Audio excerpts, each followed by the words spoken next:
Yang paling penting dalam majelis ilmu itu adalah tajdidul iman, memperbaharui iman.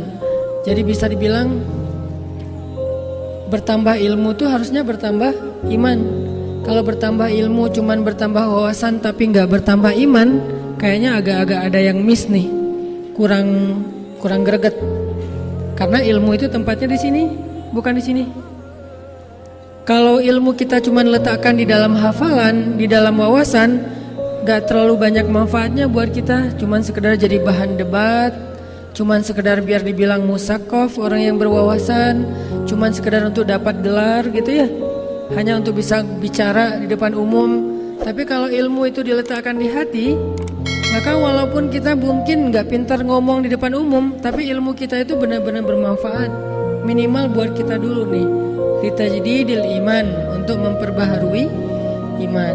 Karena Allah sendiri bilang innama yakhsyallaha min ibadihil ulama. Orang yang takut kepada Allah di antara hamba-hambanya itu adalah orang yang berilmu. Dan takut itu sifatnya hati, adanya di dalam hati. Takut, cinta, takut, berani, cinta, benci, nyaman, bahagia, susah, semuanya ada di dalam hati. Nah, kata Allah, orang yang paling takut kepada Allah di dalam hatinya adalah orang yang berilmu. Ini artinya apa? Berarti salah satu cara ngebangun rasa takut itu dengan mencari ilmu. Salah satu cara ngebangun rasa iman itu dengan mencari ilmu, sehingga nanti dia jadi orang yang sejati imannya. Innamal mu'minun idza dzukirallahu wajilat qulubuhum. Tapi kalau belum wajilat qulubuhum, berarti ilmunya belum sampai ke hati. Nah, ini yang kita coba belajar di dalam majelis-majelis kayak gini. Niatkan, saya ngerasa gersang nih hatinya nih. Karena kekuatan kita yang paling besar itu kan adanya di hati sebetulnya. Apalagi kalau kita mau berakad dengan Allah, akadnya itu di sini, bukan di lisan. Kalau dengan akad lisan itu kepada manusia, saya terima nikahnya, kan gak cukup di hati doang ya. Yang penting kan saya cinta, gak perlu akad, gak bisa. Kalau dengan manusia harus dengan lisan. Kenapa? Karena manusia gak tahu isi hati. Manusia itu tidak bisa menghakimi isi hati. Sehingga Umar mengatakan, nahnu nahkum bizzawahir. Kita tuh cuma bisa menghukum sesuatu yang tampak. Sehingga dengan manusia akad jual beli, akad utang piutang, akad pernikahan, akad cerai, semuanya dengan lisan. Kalau kita ceraikan, bukan kita. Kalau ada orang yang menceraikan istrinya dengan hati, sah nggak cerainya? Dalam hati, enggak, itu nggak jatuh talak sama sekali itu. Tapi begitu dengan lisan dia katakan, walaupun cuman bercanda atau marah, karena nggak ada orang yang bercerai tapi nggak marah kan ya. Ustadz, saya waktu itu ngomong talak itu dalam keadaan marah, Ustadz, emosi. Emang ada yang yang mentalak dalam keadaan bahagia? Kamu saya talak ya? Kan nggak gitu kan?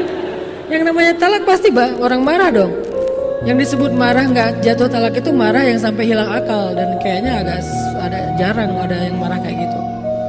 Jadi kalau udah dibilang talak dengan lisan atau kita pisah aja atau apalah yang senada, yang semakna, baru dia berlaku. Itu kalau ke manusia. Termasuk kalau kita mencintai seseorang, katakanlah kepada dia kan ada sahabat bilang, ya Rasul, saya cinta orang itu karena Allah. Kamu udah bilang belum ke dia? Belum. Bilang ke dia. Karena kalau kamu mencintai saudaramu, sampaikan kepada dia, nanti supaya dia membalas. Ana uhibbuka fillah ahabbakallahu bima ahbabtani fih. Kalau nggak ngerti bahasa Arabnya, Ustadz, aku cinta sama kamu, agak-agak gelo. Cuman kalau di Indonesia nggak budaya gitu ya, jadi agak-agak ngerasa gimana gitu. Kalau di Arab biasa aja sih, ngasih permen. Ana uhibbuka fillah, akhi, aku mencintaimu karena Allah, benar-benar karena Allah.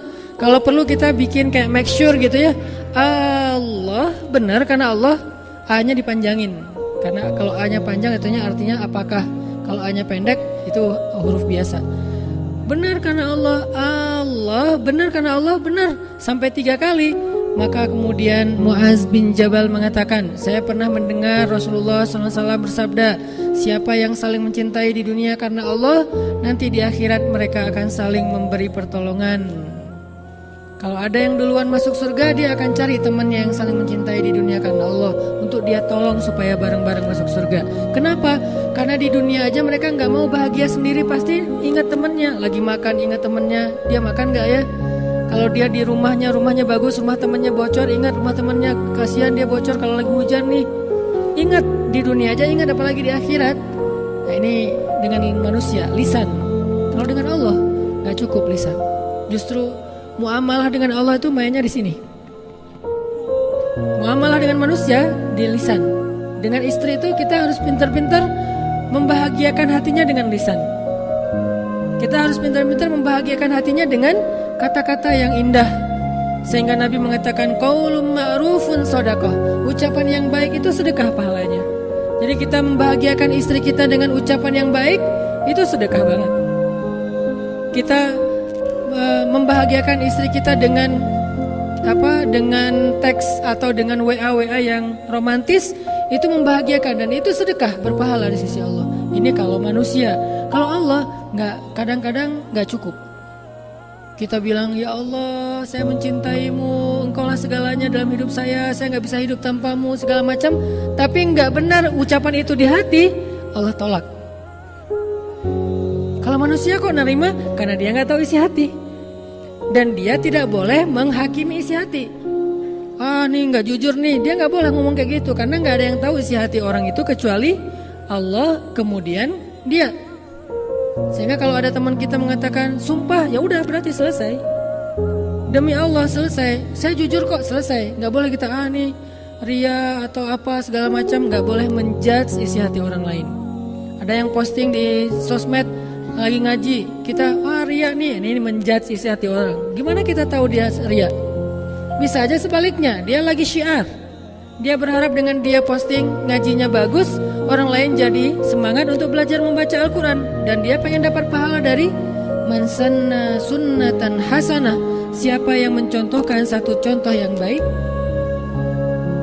Kita yang menghakimi isi hatinya dengan kata-kata ria, malah nambah-nambah dosa. Atau mentransfer pahala kita buat dia, kan rugi nih. Nah kalau ke Allah, Allah maha tahu. Wa asirru qawlakum aw jaharu bih innahu alimun bidzatis sudur. Kalian sembunyikan kata-kata kalian atau kalian nyatakan, innahu alimun bidzatis sudur. Allah tahu banget lah isi hati kalian, kata Allah.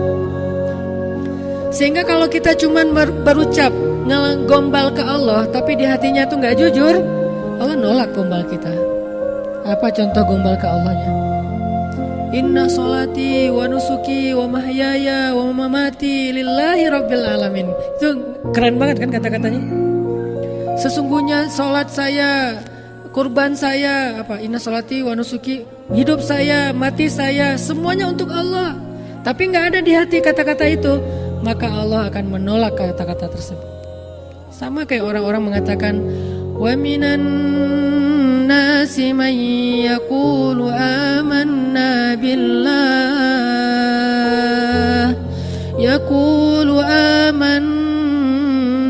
billahi wa bil yaumil akhir. Ada manusia, ada orang bilang, kami beriman kepada Allah dan hari akhir. Terus Allah komen postingan mereka. Apa kata Allah? Wa ma hum bimu'minin. Mereka enggak beriman. Ditambah lagi komen sama Allah berikutnya. Jadi di replay komennya tuh berkali-kali. Apa komen berikutnya? Yukhadi'una Allah walladzina amanu wa ma yakhda'una illa anfusahum wa ma yash'urun. Mereka bohong, kata Allah.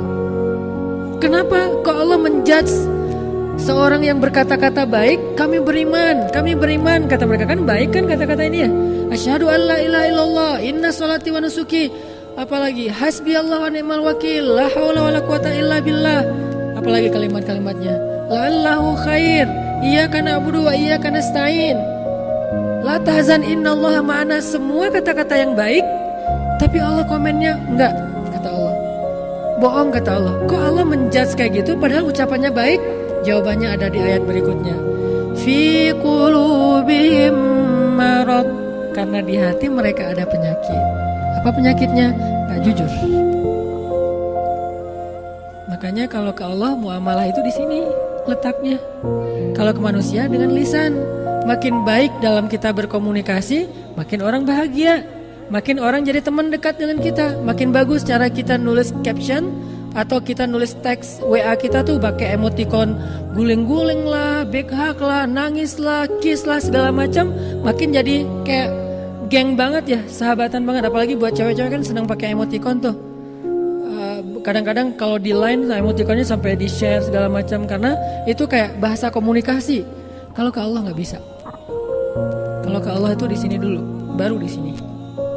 Bukankah Nabi mengatakan Allah tidak melihat kepada penampilan kalian, Allah tidak melihat kepada perbuatan kalian, tapi Allah melihat ke hati kalian? Maksudnya bukan nggak penting penampilan dan perbuatan, bukan. Tapi maksudnya kalau hatinya nggak selaras, penampilan dan perbuatan itu ditolak sama Allah. Bukankah innamal a'malu binniyat? Semua amal itu tergantung dengan niat, dan niat itu mahalluha al-qalb. Niat itu tempatnya adalah hati. Berarti interaksi kita, akad kita dengan Allah itu dimulai di sini. Kalau di sininya mantap, wah, banyak banget keajaiban terjadi dalam hidup kita. Banyak banget kalau di sini mantap. Kita nggak butuh kalimat panjang, satu kata aja cukup. Kalau di sininya mantap, udah ada akad dengan Allah. Satu kata aja untuk ngeklaim, udah cukup. Apa kata itu? Allah. Udah selesai. Kita udah baca Al-Baqarah, baca segala macam, masih aja ketakutan kan ya? Kita yang gemetar. Nabi cuma dengan satu kata Allah, musuhnya yang gemetar. Kita malam-malam sendirian mungkin di rumah atau di kos-kosan, dan banyak cerita-cerita serem kata orang-orang di kos-kosan itu, di belakang rumah segala macam. Kita baca Al-Baqarah, lengkap tuh 286 ayat dibaca. Kan Masya Allah ya. Ada berapa kata Allah di dalam surat itu? Kok masih gemetaran? Kok masih gak bisa tidur? Kok masih khawatir? Karena kita membaca itu dengan lisan, bukan dengan hati. Ketika kita membaca ayat Allahu waliyul ladzina amanu, padahal cukup ya satu kata itu, satu kalimat.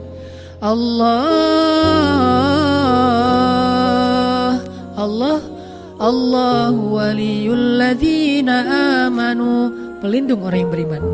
Kan selesai nih seharusnya. Allahu waliyul ladzina amanu. Ya udah, saya yakin selesai seharusnya. Udah tenang, tumanina, bisa tidur, sakinah. Padahal kan kata-katanya tuh udah mantep banget. Kenapa masih kurang? Di sininya belum. Kita baca Al-Mulk, kita baca Yasin, kita baca banyak surah di Al-Quran yang semuanya juga baik. Al-Kahfi. Kenapa kok gak bisa bikin kita tenang ketika ada masalah? Lagi ada masalah galau berat nih, baca La tahzan innallaha ma'ana. Kita ulang-ulang.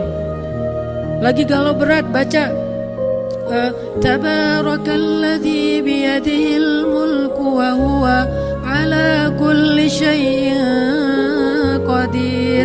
Kok masih galau? Karena lisan kita gak klop dengan hati kita. Jadi gak akan terjadi apa-apa dalam hidup kita. Kenapa gak terjadi apa-apa? Karena kita gak lagi bermuamalah dengan Allah. Kita lagi bermuamalah dengan orang atau dengan diri kita sendiri.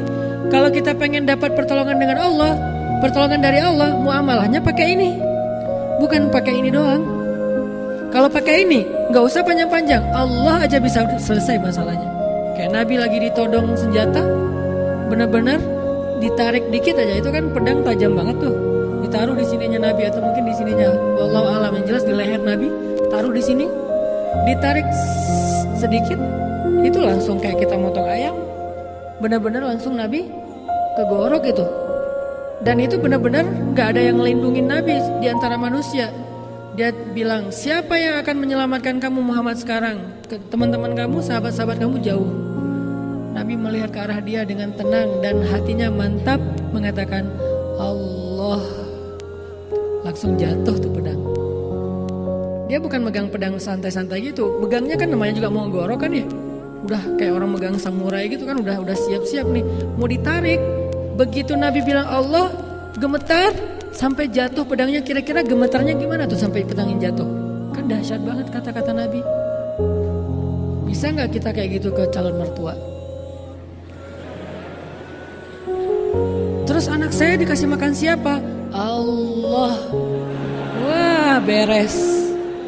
Kenapa nggak bisa? Malah kita yang tetap gemetaran. Nih, kita belum kuat ya hatinya. Sinyal hati kita tuh, sinyal iman kita tuh ke Allah belum terlalu mantap. Lahum darajatun 'inda rabbihim. Orang beriman itu bertingkat-tingkat. Jadi rasa di hati kita itu nggak sama. Ada yang kuat banget, ada yang biasa-biasa aja, ada yang sedikit, ada yang putus-putus. Sekali ada rasa, sekali enggak. Artinya sekali yakin, sekali ragu. Kalau sakitnya cuma sakit kayak panas doang, dia yakin Allah Maha Penyembuh. Giliran sakitnya lebih parah, dia mulai ragu kepada Allah. Kenapa yang tadi sembuh yang enggak, yang ini enggak? Yang tadi yakin, yang ini ragu. Kenapa kalau misalnya yang sakit kepala dia bisa sembuh? Karena kalau sakit kepala ringan, dia yakin sama Allah Maha Penyembuh, jadi sembuh. Giliran sakitnya agak parah, dia ragu sama Allah Maha Penyembuh, makanya gak sembuh-sembuh. Ada tuh Ustadz, dia orangnya saya yakin orangnya beriman banget, tapi kok gak sembuh-sembuh? Nah, nanti ada jawaban lain. Yang jelas, gak ada iman yang sia-sia. Gak ada iman yang sia-sia. Iman itu sekecil zarrah aja nilainya lebih daripada langit dan bumi. Bukankah Nabi banyak banget hadis tentang mengatakan satu amal yang lebih baik daripada bumi dan seisinya? Atau langit dan bumi kan? Itu sekecil zarrah amalnya, tapi lebih berat daripada langit dan bumi. Kalimat subhanallahi wa bihamdi, subhanallahil azim aja, itu kalau ditimbang di dua timbangan, yang satu ditaruh bumi dan langit, satu lagi kalimat subhanallahi wa bihamdi, subhanallahil azim, itu lebih berat subhanallah daripada bumi dan langit.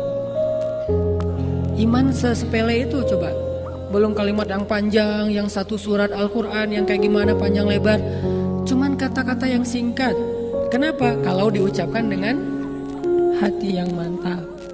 Jadi kalau kita pengen lihat keajaiban dalam hidup kita, ini nih yang ditajdid. Kita butuh majelis ilmu itu untuk ini nih, untuk ngecas terus, untuk nguatin terus. Sehingga kalau ininya kuat, begitu kita angkat tangan, ininya mantap, Allah kasih. Dan saya walaupun bukan ahlinya, tapi saya dengan kelemahan saya tuh sering ngebuktiin itu benar-benar nyata loh. Benar-benar nyata, di luar dugaan, di luar nalar kita tuh bisa terjadi. Makanya kayak saya sering banget men-flashback tentang pengalaman-pengalaman hidup saya pribadi. Itu jadi kayak kata Allah di surat Ad-Duha. Ketika Nabi lagi galau kan ya, 6 bulan gak turun wahyu. Setiap hari Nabi ngeliat ke langit, mana ya Jibril kok gak turun-turun. Setiap hari Nabi ngeliat ke langit, mana Jibril kok gak datang juga. Mana Jibril, mana Jibril, mana Jibril. Selama 6 bulan sampai Nabi sedih, sampai Nabi mulai berpikir kalau beliau sudah dicabut, dipecat jadi Nabi. Jangan-jangan Allah udah gak ridho lagi saya sebagai Nabi nih. Jangan-jangan saya sudah diberhentikan. Jangan-jangan Allah udah memilih Nabi yang lain selain saya. Jangan-jangan saya udah gak layak. Sedih banget. Kebayang gak tuh sedihnya? Lebih sedih daripada ketika anak laki-laki beliau wafat. Sedih banget Nabi tuh. Itu salah satu adegan Nabi paling sedih ketika 6 bulan gak turun wahyu. Sampai Nabi menganggap bahwa hidup ini udah gak ada artinya lagi. Kalau saya udah gak punya manfaat, udah gak ada misi dalam hidup, buat apa lagi saya hidup. Sedihnya luar biasa, murung terus-terusan. Tiba-tiba turun ayat wadduha, demi matahari yang seketika duha. Artinya hidup ini masih cerah Muhammad. Walaili idza saja, demi malam yang tenang. Kenapa kamu resah Muhammad? Ma wadda'aka rabbuka wa ma qala. Allah harusnya bisa aja bilang ma wadda'aka rabbuka wa qala. Tuhanmu tidak benci kepadamu dan tidak meninggalkan kamu. Tuhanmu tidak meninggalkan kamu dan tidak benci kepadamu. Enggak, Allah bilang Tuhanmu tidak pernah meninggalkan kamu, tidak pernah benci Tuhanmu tidak pernah meninggalkan kamu dan benar-benar tidak pernah membenci kamu. Jadi artinya Allah tuh kayak negesin banget kalau Allah tuh nggak benci dan nggak ninggalin Nabi. Jangan sedih Muhammad, 6 bulan itu bukan berarti Allah ninggalin kamu. Itu kayak ujian juga buat Rasulullah.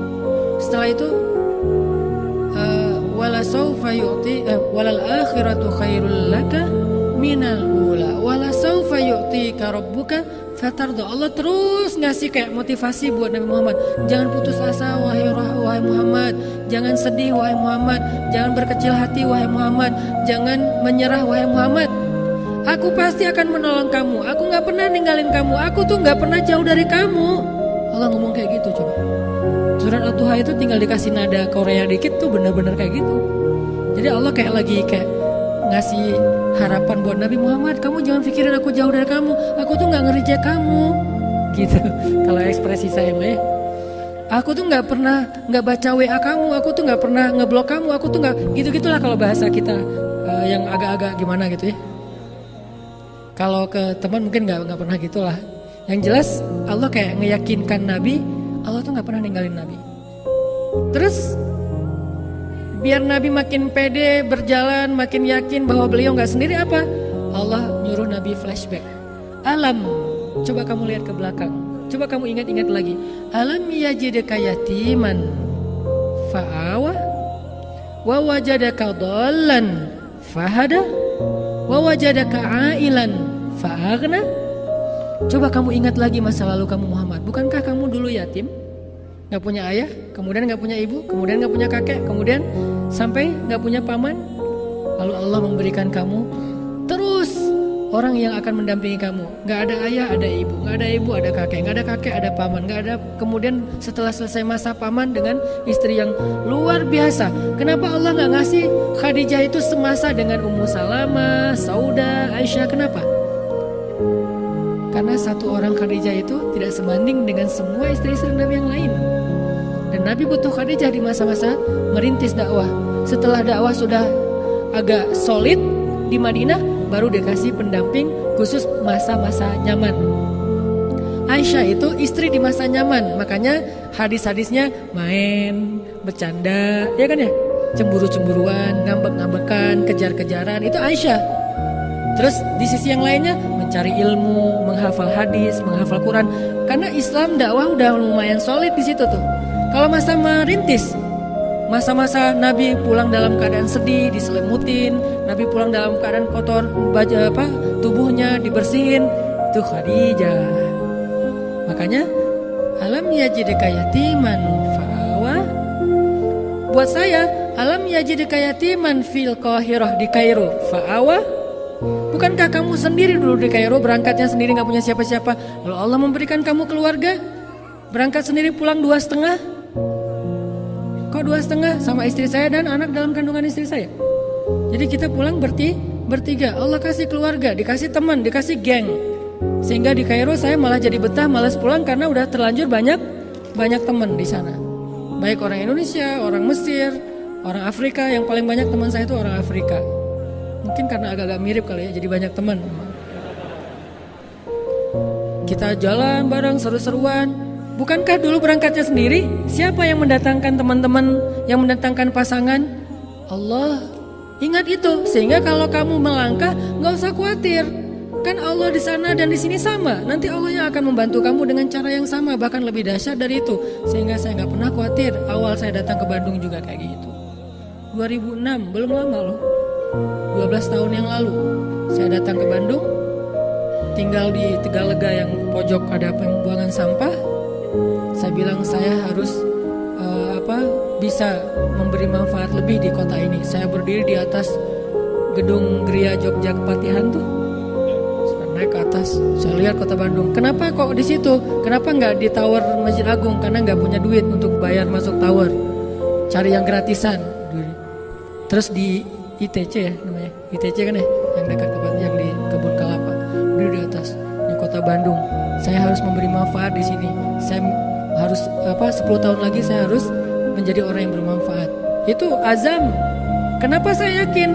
Bukankah saya di Mesir juga dulu kayak gitu? Awal saya datang ke Mesir, hari pertama langsung ditaruh di sekretariat mahasiswa Aceh di lantai 21. Saya langsung duduk, kan musim dingin waktu itu. 6 derajat lah kurang lebih. Saya duduk di depan di balkon gitu pakai jaket, melihat kota Kairo malam hari yang kelap-kelip lampu. Saya bilang 5 tahun lagi saya di sini udah harus memberi manfaat lebih, harus jadi seseorang. Saya bilang, bukankah saya sendiri datangnya? Tiba-tiba 5 tahun kemudian saya punya keluarga, punya teman. Alhamdulillah selesai kuliah di Al Azhar. Oh berarti itu modal. Alam yajidka yatiman fa'awa. Kenapa kalau di Kairo aja bisa, kenapa di Bandung enggak? Kalau di Bandung aja bisa, kenapa di tempat lain enggak? Alam yajidka yatiman fa'awa wa wajadaka dhallan. Namanya anak baru kan dol ya. Apa dol? Bingung. Ini gimana nih? Banyak bingungnya kan, namanya orang baru. Awal-awal datang ke Kairo bingung naik bis tuh kayak gimana. Soalnya bis di Kairo tuh emang koboi banget. Kita kalau misalnya ketinggalan ditinggal apa, kalau kita misalnya nggak siap-siap di pintu pas mau turun ya lewat, karena dia nggak pernah berhenti di halte. Hanya melambat sedikit terus kita turunnya sambil lari. Terus kalau udah jauh susah lagi nyari-nyari jalannya. Salah naik bus ya salah jalan. Artinya masih bingung nih gimana nih, terus tinggal di mana, terus saya makannya apa. Dolan fahada. Allah tunjukkan satu persatu, enggak sekaligus. Pertama Allah amankan dulu masalah kebutuhan beasiswa. Allah tunjukkan tiba-tiba ada yang buka, ada lembaga kayak lembaga zakat gitu, buka beasiswa untuk anak baru. Datang ngantri, disuruh ngaji doang, lulus, alhamdulillah selesai satu, fahada. Udah dapat beasiswa, akhirnya fahadanya apa? Cari kos-kosan. Dapat kokosan, awalnya cari yang paling murah di kampung. Yang saya cerita ada keledai segala macam, di kampung banget. Selalu kayak gitu mulai kehidupan saya tuh, dari awal banget, dari bawah.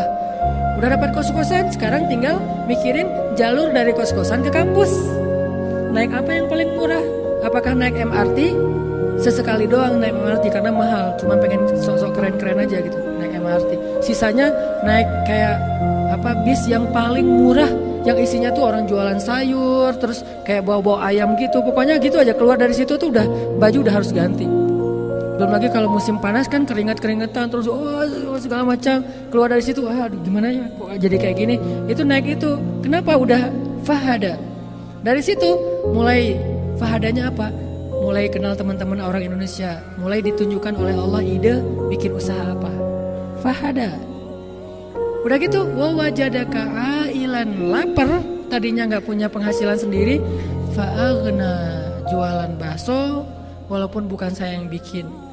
Karena udah punya teman, Allah tunjukkan, dia yang bikin bakso, saya yang jual, nanti bagi hasil, dia 30%, saya 70%. Alhamdulillah ya, dia baik banget, mau aja gitu.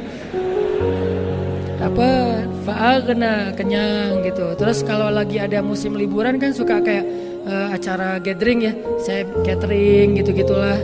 Terus kayak ada musim anak baru datang, jual dolar. Musim haji jadi guide di tanah suci. Fa'aghna. Bukankah itu bukti? Makanya kata Allah, Muhammad, alam yajidka yatiman fa'awa wa wajadaka dhallan fahada wa wajadaka ailan fa'aghna. Terus kenapa khawatir? Kenapa ragu? La tahzan, innallaha ma'ana. Ini dibangun di sini. Dan ini yang membuat saya semakin yakin sehingga dengan keyakinan itu saya ngerasa bukan saya hebatnya, Allah yang hebat. Cuman kehebatan Allah itu nggak kita lihat langsung karena kita nggak yakin akadnya. Jadi tiket mau ngelihat show-nya Allah tuh, tiketnya itu iman. Jadi kita kalau pengen ngelihat Allah perform, Allah show dan show-nya tuh spektakuler banget, tiketnya di sini, barcode-nya tuh ada di sini. Jadi kalau kita mau datang ke gate-nya, mau masuk ke acara show Allah, terus barcode-nya nggak ke-detect, berarti emang ininya agak ini nih. Melihat dari jauh kan beda dengan jadi dekat. Kelihatan lampu warna-warni dari luar, ada show apa sih kok seru banget. Tapi kan kita jaraknya terlalu jauh, jadi nggak menakjubkan yang kita lihat. Kenapa ada orang yang melihat kehidupannya tuh menakjubkan banget? Karena dia ngelihatnya di barisan paling depan. Soalnya dia beli tiketnya dengan VIP, tergantung barcode tiketnya. Dan itu ada di dalam hati kita teman-teman. Buktiin deh. Kalau pengen lihat keajaiban Allah, percaya deh sama Allah. Ustadz, saya udah ngetes Ustadz. Ngetes itu gak percaya namanya. Ngetes itu kan ragu-ragu, bener gak ya, bener gak? Saya ngetes dulu deh. Itu ragu-ragu, gak akan kelihatan. Percaya. Gimana caranya Ustadz? Coba percaya. Tapi kan percaya juga bertahap. Caranya, alam yajidka yatiman. Lihat masa hidup kita selama ini. Bukankah Allah yang nolong kita? Kalau kita ngerasa nggak kayak orang yang garing hidupnya, nggak punya pengalaman, lihat pengalaman teman kita yang lebih unik. Lihat pengalaman orang-orang yang sering sharing, yang lebih unik lagi tuh. Bukankah Allah yang nolong dia? Apalagi kalau di Bandung tuh banyak banget hijrah story kan. dari orang-orang yang Allah selamatkan, dikasih second life kayak gitu-gitu. Bukankah itu alam yajidka yatiman fa'awa wa wajadaka dhallan fahada wa wajadaka ailan fa'aghna? Kenapa enggak bertambah iman kita mendengar cerita-cerita itu? Sehingga kalau kita udah bertambah iman, nanti kita akan melihat keajaiban dari Allah. Kalau enggak, wa ma hum bimu'minin. Yukhadi'un Allah fi qulubihim marad, kata Allah. Jadi syaratnya teman, coba mantapkan lagi hati kita, tajdid iman kita di dalam hati dengan majelis-majelis kayak gini. Itu yang bikin saya merasa, kalau saya pribadi nih ya, bukan saya mungkin gak layak, tapi saya merasa wa amma bi ni'mati rabbika fahaddits. Saya merasa ada satu kehebatan Allah yang saya pengen banget cerita ke banyak orang. Bukan sayanya hebat, demi Allah, Allahnya yang hebat. Dan kehebatan Allah ini kita harus tahu. Nah, itulah motivasi saya men-share. Itu yang bikin saya pede banget ngapa-ngapain. Pede kenapa? Kan Allah yang. Tapi bukan berarti konyol ya. Tetap ada pertimbangan, tetap ada ikhtiar. Itu mah urusan zahir. Pertimbangan, ikhtiar, musyawarah, itu urusan zahir. Ini kita lagi ngomongin urusan batin. Jangan sampai kita batinnya mantap tapi gak ikhtiar. Kok gak ada Ustadz? Dia terlalu woles. Terlalu, kayak kemarin ada cerita teman di Surabaya tuh bilang, Ustadz, saya tuh udah berusaha woles, tapi kok gak lulus-lulus ya Ustadz. Saya ketika ujian woles, gak belajar, kata dia. Saya udah umur sekian, woles, gak ngelamar-ngelamar cewek. Ya tapi kok jadi hidup saya kayak gini-gini aja Ustadz. Itu bukan woles. Bukankah Nabi berlindung kepada Allah dari kata-kata a'udzubika minal ajzi wal kasal? Aku berlindung kepada Engkau ya Allah dari lemah dan malas. Itu malas, bukan woles. Mudah-mudahan kita jadi tahu, oh berarti akar kita tuh di sini. Kalau mantap di sini nih,